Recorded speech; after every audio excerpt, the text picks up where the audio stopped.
بطور مسلمان دنیا میں ہمارے لیے سب سے قیمتی چیز ایمان ہے۔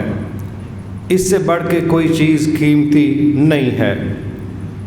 لیکن کن کے ہاں قیمتی ہے اور کن کے ہاں یہ قیمتی نہیں ہے، اس چیز کا تعین بندے کا کردار کرتا ہے، اس کے اعمال کرتے، اس کی ترجیحات کرتی، اس کی پلاننگ کرتی ہے کہ اس کے نزدیک کیا اہم ہے اور کیا اہم نہیں ہے۔ ایمان وہ بنیاد ہے جس کی وجہ سے ہمارا رب ہمیں بخش سکتا ہے۔ ایمان ہی وہ بنیاد ہے جس کی بنیاد پر ہم اللہ کے شکر گزار بندوں میں شامل ہو سکتے ہیں۔ ایمان ہی وہ بنیاد ہے جس کے معیار پر پورا اترنے کے نتیجے میں قیامت کو اللہ کے نبی کی شفاعت نصیب ہونے کی امید کی جا سکتی ہے۔ اور ایمان ہی وہ کردار ہے جو بندے کی نہ صرف عبادات بلکہ اخلاقیات اور معاملات تک کی اصلاح کا باعث بنتا ہے۔ یہ جتنا مضبوط ہوگا اتنا ہی بندے کی زندگی میں خیر کے پہلو زیادہ اجاگر ہوں گے، اور جتنا یہ کمزور ہوتا ہے اسی طرح بندے کی زندگی میں کھوکھلا پن آتا ہے۔ یہی وجہ ہے کہ محدثین نے اس پر باب باندھے کہ ایمان مضبوط کیسے ہوتا ہے اور ایمان کمزور کیسے ہوتا ہے، اور ہمیں کون سے اسباب اختیار کر کے اپنے ایمان کی صحت کا لحاظ رکھنا چاہیے، اس پہ بڑی ڈیٹیل اسلام میں موجود ہے۔ البتہ اللہ پر ایمان، اللہ کے فرشتوں پر ایمان، فرشتوں کے ساتھ ساتھ اللہ کے رسولوں پر ایمان، رسولوں پر نازل ہونے والی کتابوں پر، صحیفوں پر ایمان، تقدیر کے اندر جو خیر ہے، جو پریشانی ہے اس پر ایمان، اور قیامت کے دن کے واقع ہونے پر، جزا سزا کے دن پر ایمان۔ جب یہ 6 چیزیں ہم قبول کرتے ہیں تو پھر ہمارے ساتھ ایک ٹیگ لگتا ہے، یا ایھا الذین آمنو، اے وہ لوگوں جو یہ دعویٰ کر چکے ہو، جو یہ وعدہ کر چکے ہو کہ ان 6 ارکان پر تمہارا ایمان ہے، یقین ہے، حالانکہ دیکھا تم نے اس میں سے کسی کو بھی نہیں، نہ اللہ کو دیکھ سکے نہ دنیا میں کوئی دیکھ سکتا ہے۔ اللہ جنتوں میں اپنا دیدار ہم سب کو کروا دے۔ فرشتوں کو ہم نے نہیں دیکھا، اور اسی طرح اس دور میں ہماری رسولوں سے ملاقات نہیں ہے۔ ہمارے پاس قرآن مجید کی شکل میں اللہ کے نبی کا وہ معجزہ ہے جو قیامت تک انشاءاللہ محفوظ و معمور رہے گا، اور اللہ کے بندوں کے ایمان میں اضافے اور مضبوطی کی وجہ بنا رہے گا۔ قیامت ابھی آئی نہیں، آنی ہے، تقدیر کے لکھے ہم نے پڑھے نہیں ہیں، مگر جو بات ہمارے رب نے اپنے نبی کے ذریعے ہم تک پہنچا دی ہے اس پر یقین کر کے اپنے آپ کو اس کے مطابق مولڈ کر لینا، ڈھال لینا، یہ سمجھو کہ اچھے ایمان کی نشانی ہے۔ اللہ ہمیں اس کی توفیق عطا فرمائے۔ اسی ایمان کا ایک بڑا مضبوط قسم کا جز وہ رسول اللہ صلی اللہ علیہ وسلم کے ساتھ ہماری عملاً وہ محبت ہے جس کو ہمارا رب قبول کر لے کہ تم محبت میں سچے ہو۔ اور اگر اپنے نبی کے ساتھ دعوی محبت میں ہماری کمزوری ہے تو سمجھ لیجئے کہ پھر ہمیں نتائج بھی اس طرح نہیں ملیں گے جس طرح کے وعدے اللہ نے ایمان والوں کے ساتھ کیے ہوئے، کیونکہ اللہ نے بنی اسرائیل کو کہا تھا تم اپنا وعدہ پورا کرو، اللہ اپنا وعدہ پورا کرے گا۔ تو جب بندوں نے اپنے وعدے پورے نہیں کرنے تو اللہ تو کسی کا پابند نہیں ہے، اس کی تو کمٹمنٹ ہی یہ ہے کہ پہلے تم کرو پھر ہم کریں گے۔ لہذا نبی صلی اللہ علیہ وسلم کے ساتھ ایک مسلمان کی محبت کا معیار کیا ہونا چاہیے اور اس میں ایک مسلمان کا کردار کیا ہونا چاہیے، اس کو سمجھنا بھی بڑا ضروری ہے۔ بالخصوص یہ بات دہرانا اس لیے پڑ رہی ہے کہ چند دن پہلے ہندوستان میں موجودہ مودی حکومت کی ترجمان نوپر نے جس طرح نبی صلی اللہ علیہ وسلم کی شادی کے سلسلہ میں تذکرہ کر کے منفی تبصرے شروع کیے اور پھر اس کے ساتھ کئی اس کے حواری مل گئے اور ان کی بدتمیزیاں اللہ کے نبی کی شان میں گستاخیوں کی طرف چلی گئیں، ایسے حالات میں اپنے نبی صلی اللہ علیہ وسلم کے ساتھ محبت کا اظہار، اس کی تجدید، اس کی اصلاح بہت زیادہ ضروری ہو جاتی ہے تاکہ جو اللہ کے دشمن ہیں ان تک وہ پیغام جائے جو صحابہ بھیجا کرتے تھے۔ نبی صلی اللہ علیہ وسلم اپنے ساتھیوں کے ساتھ تشریف فرما ہے تو باہر سے کچھ سفیر آئے۔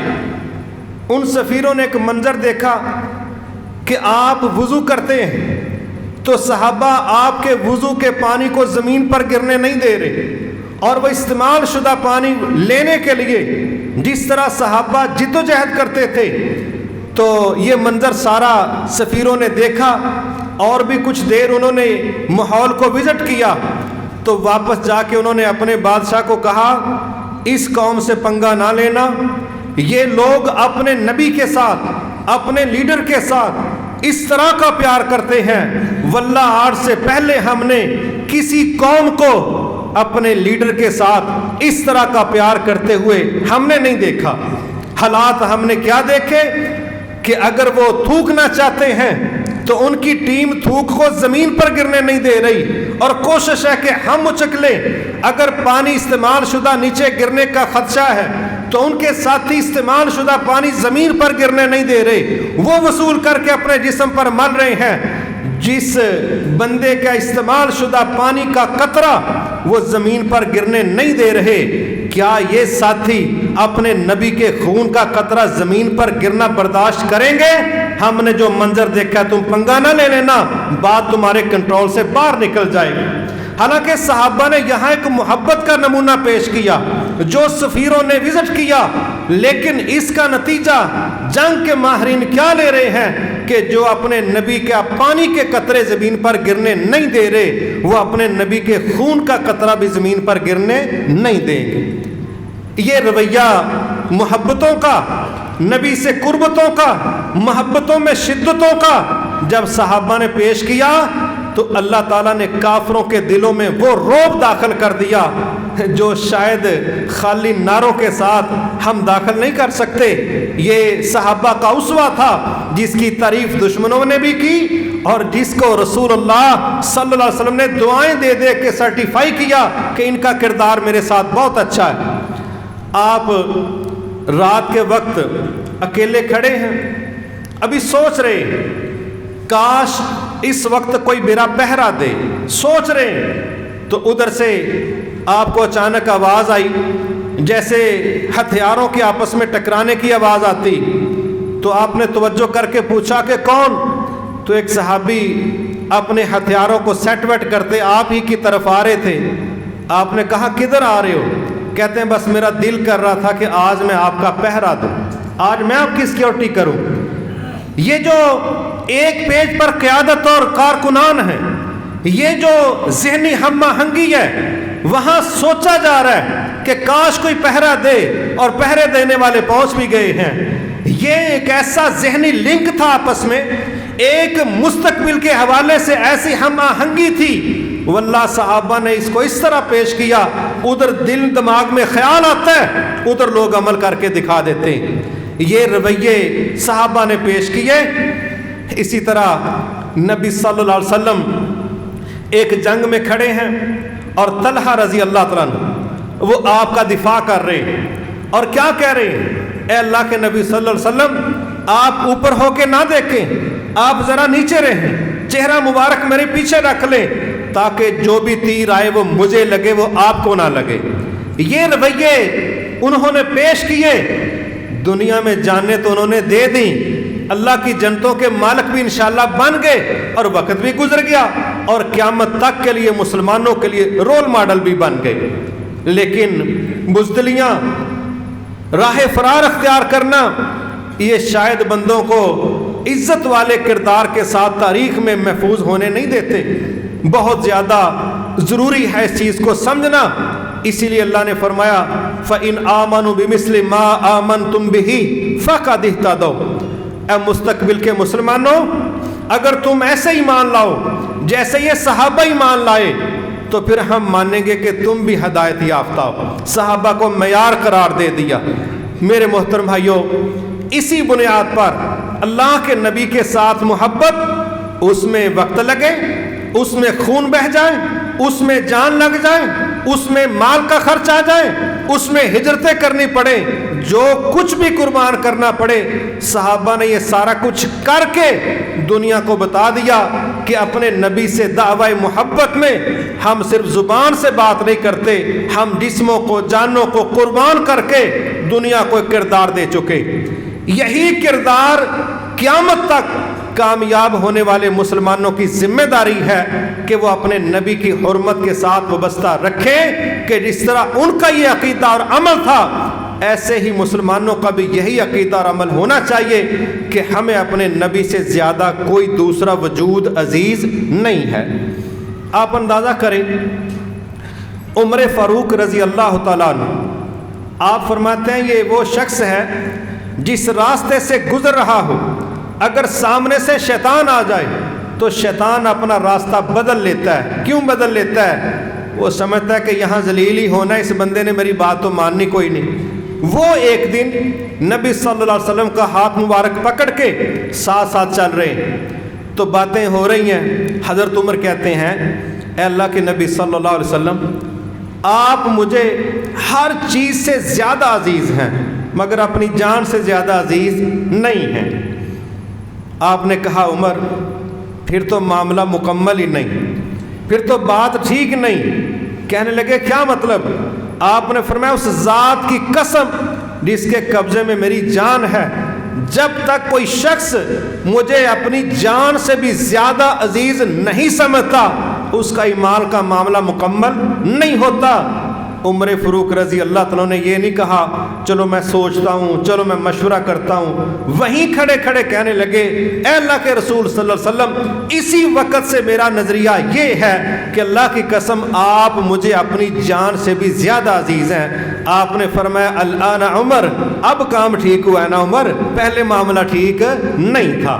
حالانکہ ان کی قربانیاں بڑی دنیا جانتی ہے، لیکن تکمیل ایمان کے لیے اپنی جان سے بھی زیادہ اللہ کے نبی کو قبول کرنا، عزیز سمجھنا، یہ ایمان کا وہ حصہ ہے جس کی آپ نے گنجائش نہیں دی۔ ایسی ایک جگہ آپ نے فرمایا کہ اس ذات کی قسم تم میں سے کوئی شخص اس وقت تک ایمان والا ہو نہیں سکتا جب تک اپنے والدین، اپنی اولاد والناس اجمعین اور تمام انسان جتنے اس کے تعلق واسطے میں موجود ہیں، سب سے زیادہ اگر وہ بندہ مجھے محبوب اور عزیز قبول نہیں کرتا تو میں قسم اٹھا کے کہتا ہوں کہ اس کا ایمان نہیں ہے۔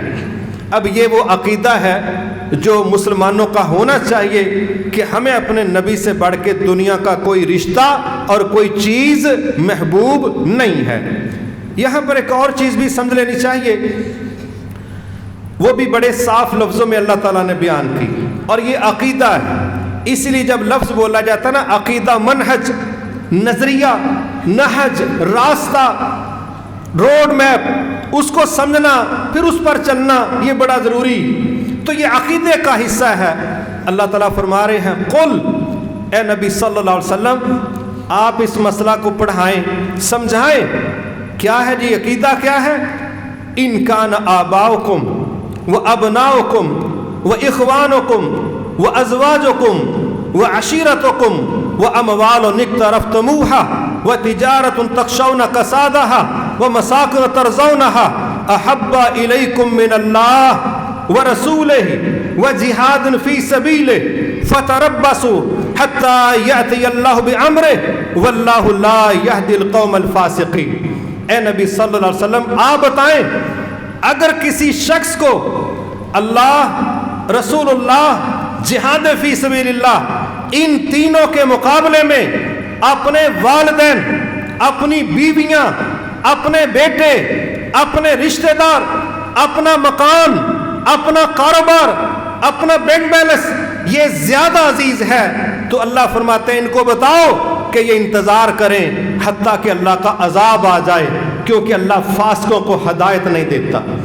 یہ فیصلہ، یہ نظریہ، یہ سوچ کہ میرے والدین جو کہیں گے وہی کروں گا، محترمہ جو کہے گی وہی کروں گا، میرے بچے جو کہیں گے وہی کروں گا، میرے بزنس کا تقاضا ہے، میرے گھر کا مسئلہ ہے، یہ چیزیں جب ہم پیک پر لے جا کے بمقابلہ رسول اللہ صلی اللہ علیہ وسلم پیچھے کر دیتے ہیں تو سمجھ لو ہمارے فیصلے فاسقوں والے بنتے ہیں، اور اللہ کہتے ہیں ہم فاسقوں کو ہدایت نہیں دیتے، کہیں ظالم کہا گیا۔ لہٰذا یہ ہمارا عقیدہ اور نظریہ ہونا چاہیے کہ تمام مادی رشتے، تمام جسمانی روحانی رشتے، ان سے بڑھ کے ہمیں اللہ، رسول اللہ، جہاد فی سبیل اللہ، یہ ہمارے عقیدے کا حصہ ہے کہ ان تینوں کے مقابلے میں کوئی رشتہ رکاوٹ نہیں بن سکتا۔ اگر ان رشتوں کو رکاوٹ بنا کے ہم اللہ اور اس کے رسول کی محبتوں سے پیچھے ہٹ جاتے ہیں، پھر ہم فاسقوں والا کام کریں گے، مومنوں والا کام نہیں کریں۔ اللہ تعالیٰ ایسے کمزور فیصلوں سے محفوظ فرمائے۔ اس بنیاد پر یہ تو کلیئر ہونا چاہیے کہ ہمیں اللہ اور اس کے رسول سے زیادہ عزیز کوئی نہیں۔ اب آ جائیے ہندوستان کی طرف کہ وہاں پر یہ حرکت کیوں ہوئی ہے۔ اس کے چند اسباب ہیں، میں ڈیٹیل میں نہیں جاؤں گا، دو چار چیزیں میں رکھنا چاہتا ہوں۔ سب سے پہلی چیز جو سمجھنا بڑا ضروری ہے، اجتماعی طور پر امت مسلمہ کا تاثر دنیا میں بمقابلہ عالم کفر اگریسو نہیں ہے، ڈیفینسو ہے۔ یہ بڑی سیدھی سی میں بات کر رہا ہوں، گو کہ ہے تھوڑی خشک، کہ امت مسلمہ بمقابلہ عالم کفر اگریسو نہیں ہے، ڈیفینسو پوزیشن میں ہے، میاں میاں کی پوزیشن میں ہے، دفاعی کیفیت میں ہے، ترلے منتوں پر ہے، یہ آئی سی یو کے اندر ہے، یہ معیشت کے آکسیجن سلنڈر پر ہے۔ اس کی یہ وہ کمزوری ہے جو اس کو پوری دنیا کے اندر چھوٹا سا، گھٹیا سا، کمزور سا، معمولی سا اس کا تاثر پیش کرتی ہے کہ ان کے پلے کچھ نہیں ہے، جو مرضی آئے ان کو رگڑا لگا کے چلا جائے، کیونکہ ان کے اندر وہ قوت، وہ طاقت، وہ ہیبت رہی نہیں ہے۔ کیوں نہیں رہی؟ میں بات کروں آپ جھٹلا سکتے ہیں، کوئی اور بات کرے آپ جھٹلا سکتے ہیں، جب بات ہی اللہ کے رسول نے کی ہے تو کس کی جرت ہے وہ جھٹلائے؟ آپ نے یہ 1400 سال پہلے یہ وضاحت کر دی تھی، کہا صحابہ ایسا وقت آ رہا ہے جب اقوام کافر مسلمانوں پر اس طرح ٹوٹ پڑے گی جس طرح بھوکے لوگ دسترخوان کی طرف ٹوٹ پڑتے۔ تو صحابہ میں سے کسی نے سوال کیا، کیا ہم اس وقت تھوڑے ہوں گے، قلیل ہوں گے؟ فرمایا نہیں، بل انتم کثیر، تمہاری تعداد بہت زیادہ ہوگی۔ کہا پھر کیا سبب ہوگا؟ آپ نے فرمایا اس دور کے لوگوں کے دلوں میں ایک بیماری آئے گی، اس کا نام ہے وہن۔ صحابہ کہنے لگے یہ کیسی بیماری ہے؟ فرمایا اس کی علامتیں ہیں حب الدنیا و کراہیت الموت، جب شہادتوں کی موت سے لوگ کراہت کریں گے، نفرت کریں گے، معمولی سمجھیں گے، جان چھڑائیں گے، اور دنیا کے محبتوں کے جال میں اپنے بازو، اپنے دماغ، اپنی ٹانگیں الجھا دیں گے۔ یہ وہ وقت ہوگا کہ جب اقوام کافر تم پر ٹوٹ پڑے گی، اور ایک حدیث میں آتا ہے کہ اللہ تم پر ذلت مسلط کر دے گا، اور اس وقت تک یہ ذلتوں سے تمہاری جان نہیں چھوٹنی، جب تک تم جہاد کی طرف واپس نہیں آؤ گے تمہاری جان نہیں چھوٹنی۔ اب پوری دنیا میں ہم نے ظاہراً دو سپر پاورز کی گرفت دیکھی، ایک رشیا، ایک امریکہ۔ کیا دنیا میں ان کی معاشی گرفت سے پہلے ان کی عسکری گرفت نہیں رہی؟ کیا دنیا پر کمزور ملکوں پر حملے کر کے ان دونوں بدماشوں نے دنیا کو یہ پیغام نہیں دیا کہ ہم گولی کے ساتھ علاج کرتے، ہم بارود کے ساتھ کھیلتے، ہم بمباری کے ساتھ تمہیں سیٹل کرتے ہیں؟ یہ پیغام ان دونوں طاقتوں نے پوری دنیا کو دیا کہ ہم تو گولی کی زبان میں بات کرتے ہیں، یہ تاثر ان کا پہلے تھا، پھر اس کے بعد ان کے نظاموں کی گرفت تھی۔ اور یہ انہوں نے کہاں سے سیکھ لیا؟ انہوں نے سیکھا ہمارے نبی صلی اللہ علیہ وسلم سے، انہوں نے سیکھا جرنیل اعظم سے، انہوں نے سیکھا اللہ کے رسول سے۔ اسرائیل کی ایک وزیر اعظم گزری ہے، دنیا اس کو گولڈا میئر کے نام سے جانتی۔ اس نے عربوں کے ساتھ جنگ کے موقع پر بہت بڑا عسکری سامان کا سودا کیا۔ لوگوں نے اس کو پوچھا کہ اگر یہ سودے کی قیمت بھی دینی پڑے اور ہم جنگ بھی ہار جائیں، ہو سکتا ہے 70 سال تک 3 وقت کی بجائے ہمیں 1 وقت کھانا کھا کے گزارا کرنا پڑے، اور تم کس طرح کا فیصلہ کر رہی ہو کہ سارے ملک کی معیشت کو اسلحہ کے اندر جھونک رہی ہو؟ یہ کس طرح کا معیار ہے؟ کیا سوچ ہے؟ کیا ویژن ہے؟ اس نے کہا ضرور اس کا جواب دوں گی، لیکن اس کا جواب میرے مرنے کے بعد دنیا کو بتانا تاکہ لوگ مجھے تانا نہ دے دیں۔ تو اس نے صحافیوں نے کہا بالکل شرط قبول ہی سمجھیں، بتائیں۔ کہتی ہے یہ وین میں نے محمد سے سیکھا ہے صلی اللہ علیہ وسلم۔ کیا ہے وین؟ اماں جی عائشہ کا اس نے حوالہ دیا، کہتی ہیں وہ کہہ رہی ہیں کہ جب آپ اس دنیا سے گئے ہمارے گھر میں چراغ میں جلانے کے لیے تیل نہیں تھا، لیکن ہماری کچی دیواروں کے ساتھ 9 تلواریں لٹک رہی تھیں۔ 9 تلواریں۔ یہ وہ نبی ہیں جو 1 وقت کا کھانا سٹور کرنے کے قائل نہیں۔ یہ وہ نبی ہیں جو کہتے ہیں اگر میرے پاس احد پہاڑ کے برابر سونا ہو، یہ تقریباً 10 کلومیٹر مربع کلومیٹر کا علاقہ بنتا ہے، اس کی ہائٹ دیکھیں۔ یہ وہ نبی ہیں کہہ رہے ہیں احد پہاڑ کے برابر سونا ہو، 3 دن سے زیادہ وقت نہیں گزرے گا مگر سارے کے سارے کو اللہ کی راہ میں خرچ کر دوں گا۔ یہ نبی سٹوریج کا قائل نہیں ہے، یہ جمع کرنے کے ذہن نہیں رکھتے، یہ خرچ کرنے کا ذہن رکھتے ہیں۔ لیکن جب باری عسکریت کی آتی ہے تو پھر اسی حجرے کے اندر چراغ میں ڈالنے کے لیے تیل نہیں ہے، لیکن 9 تلواریں لٹکی ہوئی۔ میرے محترم بھائی، یہ ویژن تھا رسول اللہ صلی اللہ علیہ وسلم کا۔ اس کو کاپی کیا گولڈا میئر نے، چند دنوں کے اندر اربوں کی کلٹی کروا کے اس نے ادھر مارا۔ یہاں معیشت ترجیح ہے، اور معیشت کو خاک ترجیح دینا، اگر ایمان ترجیح ہوتا تو معیشت میں سود شامل نہیں ہو سکتا تھا۔ جب ایمان ترجیح نہیں ہوا تو معیشتیں سود کے جال میں پھنسی ہیں۔ 70-75 سال ہو گئے ہیں، ریورس گیئر لگا، آگے بڑھنے کی سمجھے نہیں آ رہی۔ ہر کوئی ماہر بن کے آتا ہے، پہلے سے زیادہ بیڑا گرک کر کے چلا جاتا ہے، کیونکہ جب اللہ کا چیلنج ہے یمحق اللہ الربا ویربی الصدقات، مسلمانوں ہم صدقات کے معاشی نظام کو پروموٹ کریں گے، یہ ہمارا وعدہ ہے، اور سود کے معاشی نظام کا بیڑا غرق کریں گے، یہ ہمارا چیلنج ہے، اور اللہ کے چیلنج کو کوئی قبول نہیں کر سکتا۔ لہذا یہ ایک بہت پریشانی کی کیفیت ہے اس وقت پوری دنیا میں کہ امت مسلمہ من حیث الامت، من حیث المسلم قوم کافروں کے سامنے اگریسو نہیں ہے، ڈیفینسو ہے، ترلے منتوں پر ہے۔ اس کا نقصان ہے کہ کافروں کے اندر جرت آئی کہ کوئی پوچھنے والا نہیں، جو کرنا کر جاؤ۔ اگلی مسئلہ پریشانی وہ یہ ہے کہ جن لوگوں نے بھی ماضی میں اللہ کے نبی کی شان میں گستاخی کی، ان کو سزا دینے کا تصور نہیں ہے۔ دنیا میں کہیں انسانی حقوق آڑے آ جاتے، کہیں آزادی آڑے آ جاتی، اور ان گستاخوں کو سزا دینے کا تصور نہیں ہے۔ اس نے بھی جاہلوں کو، کفار کو ہلا شری دی ہے کہ جو جتنا مرضی بکواس کر لے، پوچھنے والا تو کوئی ہے نہیں۔ یہ اس رویے نے بھی ان کو تیز کر دیا۔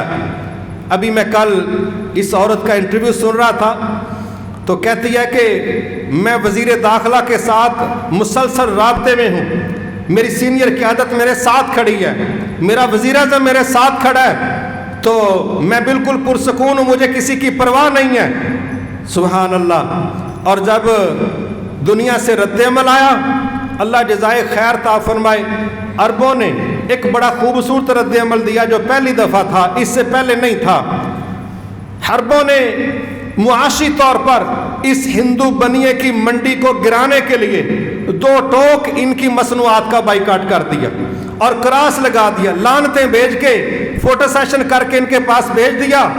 بس پھر اس کے ساتھ ہی بی جے پی حکومت نے کہا یہ تو کام خراب ہو گیا، ہمیں سب سے زیادہ ریونیو آ رہا تھا دبئی سے، ہماری بہت بڑی تعداد ہے سعودی عرب میں، پھر کیا قطر اور کیا دوسرے ملک، جب ان ملکوں سے یہ خبریں آنا شروع ہوئیں اور وہاں کے جو مالک تھے انہوں نے ہندوؤں کو کہا کہ تم سب کی چھٹی کروائیں گے، چلو اپنے گھروں کو دفع ہو جاؤ، تو وہاں پر جو پھر ماحول بنا، ایک Indian T V anchor person کہتا ہے میری بات ہوئی ہے ایک نیتا سے، ایک بندے سے، جس نے کہا سعودی عرب سے واپس اگر میں نوکری سے نکال کے آ گیا تو سب سے پہلے بی جے پی کے بندوں کا قتل کروں گا، انڈیا کے اندر آ کے تباہی مچاؤں گا، جس کی وجہ سے میرا گھر خاندان معاشی طور پر بھوک کا شکار ہوگا، میں اس بندوبست کروں گا اس حکومت کا۔ یہ رد عمل جب وہاں پیدا ہونا شروع ہوا، پھر انہوں نے اس باندریسی کو فارغ کر دیا کہ بھئی یہ اب ہماری رکن نہیں رہی، اب ہماری رکن رہی، ایک لو پروفائل کی سزا معمولی سی، مسلمان کھڑے ہوئے، طلبہ کھڑے ہوئے، پھر ایک بڑا کردار سوشل میڈیا کا، اللہ ان کو برکت دے، جنہوں نے ٹھیک ٹھاک اس کو سپورٹ کیا، اللہ سب کو اس کی رضا عطا فرمائے۔ دنیا میں جب یہ بات خوب وائرل ہوئی، اب کل جب اس کا دوسرا انٹرویو میں نے سنا تو کہنے لگی 1 لاکھ سے زیادہ مجھے میسیجز وصول ہو چکے ہیں انسٹاگرام پر، واٹس ایپ پر، فیس بک پر بھی، اور جو میں نے اس کا اکاؤنٹ دیکھا اس میں بھی 70,000 اس کو میسیجز آ چکے تھے، اور وہ کہہ رہی تھی کہ یہ لاکھ میں سے 70,000 لوگوں نے تو سیدھی قتل کی دھمکی دی۔ وہ کہہ رہے ہیں کہ بھائی تیرا ایک ہی علاج ہے، تیرا سر تن سے جدا کرنا ہی کرنا ہے، اور تیرا اکیلے کا نہیں کرنا، تیرے خاندان کا بھی کرنا ہے۔ تو وہ اب اس چکر میں تھی کہ اگر مجھے کچھ ہو گیا تو اس کا ذمہ دار وہ محمد زبیر ہے جس نے یہ وائرل کیا ہے، تو نے نہ یہ بات کی ہوتی تو تجھے کون سی ٹینشن تھی؟ لیکن اس نے بہرحال اب دفاعی پوزیشن میں وہ آئے ہیں کہ کوئی پتہ نہیں کس طرف سے درجہ شہادت ہمیں نصیب ہو جائے، اب ان کی جان پر بنی ہوئی ہے، اور انشاءاللہ ہم سب کا یہ فرض بنتا ہے ہم اپنے نبی کی محبت میں ان ظالم و بدماش ہندوؤں کو اتنا کڑا رد عمل دیں تاکہ ان کی باقی نسلیں یاد رکھیں کہ آپس میں جو بکواس کرنی ہے تم کرو، ہمارے نبی تک تمہاری زبانیں نہیں پہنچنی چاہیے، ورنہ یہ گدی سے کھینچ لی جائیں گی اور تمہارے گھروں کی دہلیز پر تمہارا خون بہا دیا جائے گا۔ کیونکہ رسول اللہ صلی اللہ علیہ وسلم کے دور میں 2-4 ایسے لوگ جنہوں نے بدتمیزی کی، بڑے تو بڑی دور کی بات، وہ معوذ اور معاذ چھوٹے چھوٹے تھے، انہوں نے باقاعدہ یہ پوچھا عبد الرحمن بن عوف سے کہ یہاں کوئی ابو جہل بھی ہے؟ تو انہوں نے کہا آپ نے کیا کرنا ہے؟ تو بچوں نے کہا ہمیں پتہ چلا ہے وہ ہمارے نبی کو گالیاں دیتا ہے تو ہم نے تو اس کا علاج کرنا ہے۔ کہتے ہیں میں سوچ رہا تھا کوئی بڑے لڑکے ہوں گے، کوئی بندے ہوں گے، چلو میں بھی ایک ٹیم بنا کے لڑوں گا، لیکن چھوٹے چھوٹے بچے ہی تھے دائیں بائیں۔ تو پھر ان بچوں کو جب بتایا گیا کہ ابو جہل وہ کھڑا ہے، وہ کہتا ہے میں نے تو ابھی اشارہ ہی کیا تھا، وہ تو بجلی کی طرح گئے اور جاتے ہی ان کو جناب ڈھیر کر لیا، اور اللہ تعالیٰ نے یہ موقع دیا، ان بچوں نے اس کو قتل کیا جو آخری سانسیں اس کی رہ گئی تھیں۔ وہ عبداللہ ابن مسعود رضی اللہ تعالیٰ عنہ، وہ بکریاں بھی چرایا کرتے تھے، ٹانگوں کے بھی کمزور تھے، تو وہ لاشیں ڈھونڈتے ڈھونڈتے جب اس کے سینے پر چڑھے تو ابو جہل کہنے لگا بہت بلند جگہ پر چڑھ گئے، کیٹو تے چڑھ گئے، بیوقوف تیرے سینے پر ہی چڑھے ہیں نا، کون سے ماؤنٹ ایورسٹ پر چڑھ گئے؟ کہتا بہت بلند جگہ پر چڑھ گئے بکریوں کے چرواہے۔ انہوں نے کہا اللہ ہی چڑھانے والا ہے۔ تو پھر کہنے لگا کہ میری گردن کاٹنے آئے ہو؟ کہنے لگے بالکل۔ سبحان اللہ، یہ عبداللہ بن مسعود، عبداللہ بن عباس جب اہل علم پڑھتے ہیں نا، پھر ان کی بڑی حدیثیں پڑھتے ہیں، اللہ کرے ہمارے علماء کی ٹانگوں میں وہ دم خم ہو کہ یہ کانپے نہ اور یہ جمپ لگا کے اللہ کے دشمنوں کے سینوں پر چڑھ جائیں۔ یہ گرامر سے تھوڑا آگے بڑھے، یہ آیات کو پڑھ کے اس کے پریکٹیکل کے بغیر سمجھے ہم پاس نہیں ہیں۔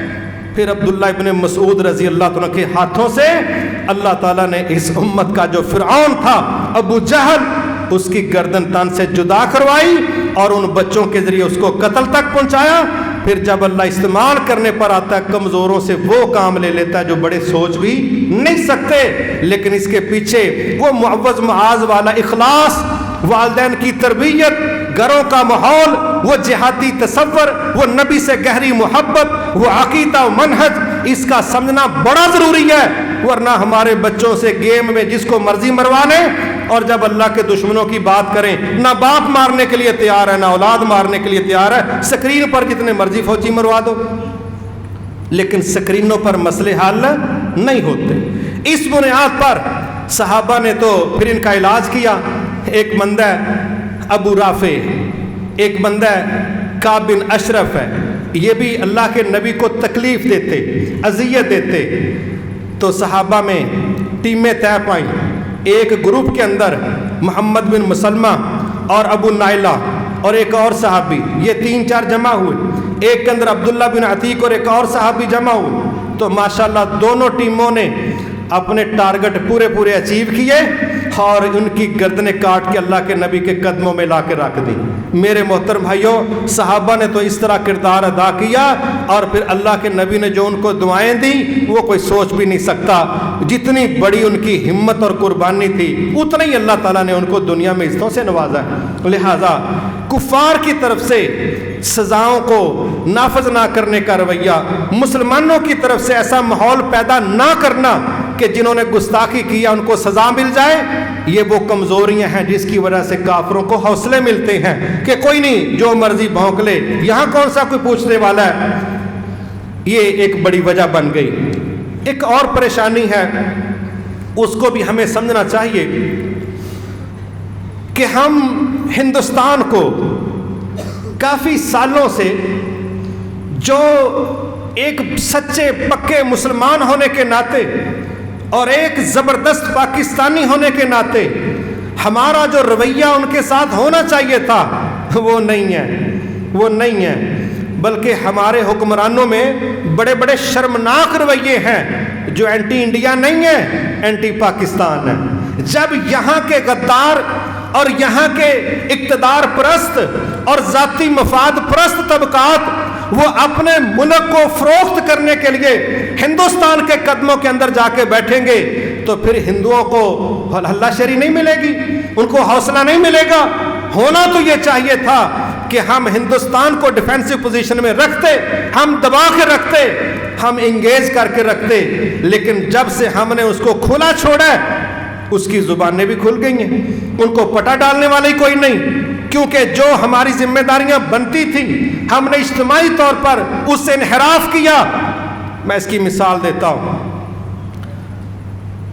کچھ وقت پہلے ہمیں یاد ہونا چاہیے 1947 میں پاکستان میں لاشوں کی ٹرینیں بھر کے آئی تھی۔ ہمیں یاد ہونا چاہیے کہ 15 لاکھ شہادتیں دے کے ہم نے اس ملک کو وصول کیا تھا۔ ہمیں یاد ہونا چاہیے کہ جتنی عصمتوں کی قربانی ہوئی وہ گنتی میں نہیں ہے۔ ہمیں احساس ہونا چاہیے ہماری ایک بڑی تعداد مسلمان عورتوں کی ان سکھوں اور ہندوؤں کے بچوں کو جنم دیتی رہی ہے کیونکہ ان کو بچانے والا کوئی نہیں تھا۔ ہمیں یاد ہونا چاہیے کہ ہم نے اس ملک کو اپنی دکانیں اور زمینیں آباد کرنے کے لیے حاصل نہیں کیا تھا، جو وعدے اللہ کے ساتھ کیے تھے جب ان سے انحراف کیا گیا پھر ہمارے دشمن نے ہمیں زخم دیے۔ 47 میں بھی دیے، 65 میں بھی پنگا لیا، 71 میں بھی دیے، مسلسل دیتا آ رہا ہے، اور ہم اس کا اس طرح جواب دینے کے لیے تیار نہیں ہیں جس طرح کہ اس کا حق بنتا ہے۔ اب دیکھیے ایک پلان بنا، ہندوستان میں سکھوں نے اپنی تحریک کو مضبوط کیا، اس تحریک کی مدد کرنا ہماری ذمہ داری میں سمجھتا ہوں اس لیے بننی چاہیے تھی کیونکہ ہندوستان نے ہمیں کب فری کیا؟ وہ تو آج تک بلوچستان میں ہماری لاشیں گرا رہا ہے، اس نے تو کراچی میں ہماری بڑی لاشیں گرائی ہیں، اس نے تو پاکستان کے ہر کونے خدرے کے اندر دھماکے کرانے میں اپنا مال اور بندے پیش کیے ہیں۔ تو پاکستان کس دودھ سے نہا کے انڈیا کو یہ پیغام دینا چاہتا ہے کہ تم جو مرضی ہمارے ساتھ سلوک کر لو، ہماری طرف سے کوئی رد عمل نہیں۔ جب اس طرح کا ماحول اور رویہ ہوگا تو پھر ہماری عزتوں کی تو حیثیت ہی کوئی نہیں۔ پھر ان مشرکوں نے اللہ کے نبی کی عزت کو ہاتھ ڈالا، اس لیے جو پہرے دار تھے جب وہ بک گئے، جو پہرے دار تھے، جب وہ کھسک گئے تو پھر پہرا کس نے دینا تھا؟ پھر دشمنوں نے کس سے خائف ہونا تھا؟ اللہ تعالیٰ اپنے بندوں کے ذریعے کافروں کو عذاب دینے کی بات کرتا ہے، باقی وہ چاہے تو خود بھی دے سکتا ہے، لیکن اللہ نے فرمایا قاتلوہم یعذبہم اللہ بایدیکم، تم نے قتال کا کام کرنا ہے تاکہ اللہ تمہارے ہاتھوں سے کافروں کو عذاب دے۔ یہ پیٹرن ہے اللہ تعالیٰ کا۔ سکھوں نے تحریک شروع کی ہے، پاکستان کی ایک پارٹی ہے، چاروں صوبوں کی زنجیر ہے، اور ساری لسٹیں اٹھا کے ہندوؤں کو پکڑا دی کہ یہ پکڑو جناب، یہ تمہارے ہندوستان کو ڈسٹرب کرنے والے لوگ ہیں۔ انہوں نے پھر چن چن کے سکھوں کو زمین کے اندر پہنچایا، اور یہ نیکی کون کر رہا ہے؟ یہ پاکستان کے لوگ نیکی کر رہے ہیں ہندوستان پر۔ وہ مصیبت سے جان نہیں چھوٹی تھی، ابھی ایک کاروائی ہو گئی 26/11 کی، تو ہمارا ایک وزیر اعظم، نہ سر پہ بال نہ بالوں کے نیچے عقل، ہندوستان کہہ رہا ہے یہ میرے ساتھ پاکستان نے کیا ہے، پاکستان نے کہا ثابت کرو، تو ہمارا ایکس وزیر اعظم وہ جا کے ان کو کہتا ہے، ان کے وزیر اعظم کو، اے بندے پاکستان چوں ہی آئے سن، ماشاءاللہ یہ بندے پاکستان چوں ہی آئے سن، مینوں پتا کہ انہاں نے کلے سے اے ادھر ہی منڈے آئے نے، اے پاکستان کے حکمران اور یاران ہندوستان کے ساتھ، دفاع ہندوستان کا اور اقتدار کے لیے پاکستان۔ یہ حکمران پارٹیوں کی بات کر رہا ہوں، کونسلر کی بات نہیں کر رہا، یہ دھماکے کرنے والوں کی بات نہیں کر رہا، یہ ان کی بات کر رہا ہوں جو قائد اعظم کے جانشین بنتے ہیں، یہ ان کی بات کر رہا ہوں جو کشمیر کے لیے 1000 سالہ جنگ لڑنے کی بات کرتے تھے۔ لیکن پریکٹس یہ ہے کہ دونوں نے پاکستان کی کمر میں ہندوستان سے مل کے چھرا گھونپا۔ اگر یہ کام جاری رہتے آج انشاءاللہ امید کی جا سکتی تھی کہ ہندوستان نارمل نہ ہوتا، وہ اب نارمل ہوتا، لیکن ہمارے حکمرانوں نے اپنے اقتدار کے لیے، اپنے مفادات کے لیے اپنے ملک کا نقصان کیا، لیکن ہندوستان کا نقصان ہونے نہیں دیا۔ ابھی تھوڑا پیچھے چلے جائیں، پاکستان کی حکمران پارٹی ہے، محنت کر رہی ہے، جی ہندوستان کو موسٹ فیورٹ نیشن قرار دو، موسٹ فیورٹ نیشن قرار دو ہندوستان کو، یہ دماغوں کے اندر ہے حکمران پاکستان کے، اور سب سے پسندیدہ قوم قرار دو ہندوؤں کو۔ جب یہ رویے یہاں کے حکمرانوں کے ہوں گے تو نبی کے لیے پہرا کون دے گا؟ حرمت رسول پر جانے کون دے گا؟ پھر ان کی پالیسیاں، ان کی پریکٹس وہ اسلام کے لیے دفاع کا نہیں۔ جس کام میں پاکستان کا نقصان ہوا، خدشہ کہ اس میں اسلام کا بھی نقصان ہوگا، اور جس میں اسلام کا نقصان ہوا خدشہ کہ اس میں پاکستان کا بھی نقصان ہوگا۔ دنیا کے اندر آپ ماننے یا نہ ماننے، اللہ تعالیٰ نے اسلام اور پاکستان کا بڑا گہرا تعلق بنا دیا، لیکن اس کے لیے اسلام کو مضبوط کرنا، پاکستان کو محفوظ کرنا، اسلام اور پاکستان کے دشمنوں کو انجام تک پہنچانا، تب جا کے اپنی عزتیں، اپنے نبی کی عزتیں، اپنے نبی کی حرمتیں، اپنے ملک کی سرحدیں، اپنے نظریات، اپنے معاملات، تب جا کے یہ محفوظ ہوں گے۔ لیکن اللہ تعالیٰ رحم فرمائے، جب یہ رویہ نہیں ہوگا تو پھر ہم دیکھ رہے ہیں کہ اس کے نقصان کیا ہے۔ بہت زیادہ ضروری ہے کہ پاکستان کا ہر حکمران وہ اپنے نبی کی حرمت کو ترجیح دے کے ہندوستان کے ساتھ یرانوں والا رویہ نہ رکھے، بلکہ پوری دنیا کو، جس طرح سوشل میڈیا کے ساتھ عربوں نے بھی کچھ کردار ادا کیا، اس میں واقعی OIC مل کے اپنے نبی کی محبت میں ایسا کردار ادا کرے۔ ان لوگوں کا خدا معیشت ہے، ان کے پاس اور کوئی نظریہ نہیں، کچھ نہیں، معیشت ہے۔ ہندوستان کی دنیا کے اندر صرف ایک منڈی کے طور پر ویلیو، باقی اس کی کوئی حیثیت نہیں ہے۔ یہاں 1.5 ارب گاہک بستے ہیں، باقی ان کی کوئی حیثیت نہیں ہے۔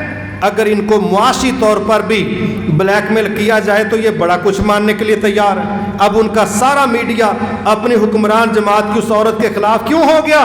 ان کو اپنی معیشت ڈوبتی نظر آئی، ان کو نظر آیا کہ کتنے گھروں کے چولہے بند ہونے والے ہیں، تب جا کے وہ ریورس گیئر لگایا، ورنہ ان کے منہ کے ساتھ تو کتورے بندے ہوتے ہیں، یہ تو بولتا ہی بڑا ہے، یہ تو بولتا ہی بہت زیادہ ہے۔ لہٰذا یہ ہم سب کی ذمہ داری بنتی ہے کہ ہم لوگ اجتماعی طور پر، قومی سطح پر بھی، امت کی سطح پر بھی، انفرادی سطح پر بھی ہم اپنے نبی کی حرمت کے ساتھ اس طرح کھڑے ہوں کہ ہمیں یقین ہو کہ ہماری جانیں اگر استعمال ہو جائیں یہ اعزاز کی بات ہے، یہ ضائع کرنے والی بات نہیں ہے۔ اور آخر میں گزارش کرنا چاہوں گا کہ ہمیں اپنے کردار کا تعین ضرور کرنا چاہیے۔ ایک کام ہوتا ہے حکومتوں کا، ایک لیول ہوتا ہے OIC کا، ایک لیول ہے ہمارا۔ ہمیں بھی طے کرنا چاہیے کہ میرے حصے کے کام کیا ہے۔ میں تو صاف سیدھی بات کا قائل ہوں کہ موقع اللہ تعالیٰ دے دیتا ہے، موقع اللہ دے دیتا ہے۔ کئی لوگ ہیں وہ کاروبار کا خواب دیکھتے ہیں لیکن ان کے پاس ہوتا کچھ بھی نہیں، لیکن ان کی زندگی کے اندر 30 سال بعد 50 سال بعد اللہ ایسا موقع دے دیتا ہے وہ اچھے بزنس مین بن جاتے ہیں۔ کئی لوگ اپنے مکان کا خواب دیکھتے ہیں، اگلے دن پورا نہیں ہوتا، 20-30 سالوں بعد وہ خواب پورا ہو جاتا ہے۔ کوئی بندہ گاڑی کا خواب دیکھتا ہے، کوئی اعلیٰ عہدے کا خواب دیکھتا ہے۔ جس طرح کے خواب لوگ دیکھتے ہیں اس لائن پر وہ محنت کرتے ہیں، تو اللہ کا وعدہ الیس للانسان الا ما سعی، بندے کے لیے وہی کچھ ہے جس کی وہ محنت کرتا ہے، اللہ تعالیٰ پھر ان کی ضروریات کو پورا کر دیتا ہے۔ ایسے ہی اگر ہمارا یہ خواب بن جائے کہ ہم غزوہ ہند کے سپاہی بن جائیں اور ہمارا رب غزوہ ہند میں ہمیں استعمال کر کے جہنم کی آگ سے آزاد کر دے، اس خواب کو تعبیر دینے کے لیے ہم اپنا وقت پیش کریں، ہم اپنے وسائل پیش کریں، ہم اپنے بیٹے وقف کریں، تو میں امید کرتا ہوں کہ ہمارا رب کبھی نہ کبھی ہمیں وہ مواقع دے دے گا جو آج ہم سوچ رہے ہیں۔ کیا آپ میری اس دعوت کو قبول کرتے ہیں؟ سب کرتے ہیں انشاءاللہ؟ سب کرتے ہیں نا؟ کہ ہم اپنے اموال، اپنی جانیں، اپنے بیٹے، اپنا وقت اپنے نبی کی محبت میں دین کے لیے اس طرح خرچ کریں کہ آنے والے وقتوں میں دین مضبوط ہو۔ اور دین مضبوط ہوگا جب آپ اچھے بیٹے دین کی خدمت کے لیے دیں گے۔ وہ دنیا کے انجینئر جب بنتے ہیں تو عمارتیں تو ایفل ٹاور کی طرح کھڑی کر دیتے ہیں، وہ کہتے ہیں جی 110 منزلہ عمارت ہے، کسی بندے نے کھڑی کی ہے، برج خلیفہ کسی بندے نے کھڑا کیا ہے۔ آپ اپنے بیٹے اسلام کو دیں تاکہ اللہ تعالیٰ آپ کے بیٹوں کے ذریعے اسلام کے قلعے بنوا دے، اسلام کی عمارت بلند اور مضبوط کروا دے۔ جس لائن پر بچوں کو لگاؤ گے وہی نتیجے آپ پاؤ گے۔ اس لیے میں تو صاف یہی کہتا ہوں کہ نبی صلی اللہ علیہ وسلم نے فرمایا، جو بندہ ایک گھوڑا اس نیت پر پالتا ہے کہ میں نے اس کی کمر پر بیٹھ کر جہاد کرنا ہے، قیامت کو اس گھوڑے کی لید، اس کا پیشاب اور یہ جہاں جہاں تک اس کی رسی لمبی ہوتی ہے اور یہ گھاس چرتا ہے، یہ سارا ایریا اس کے نامہ اعمال میں تولا جائے گا۔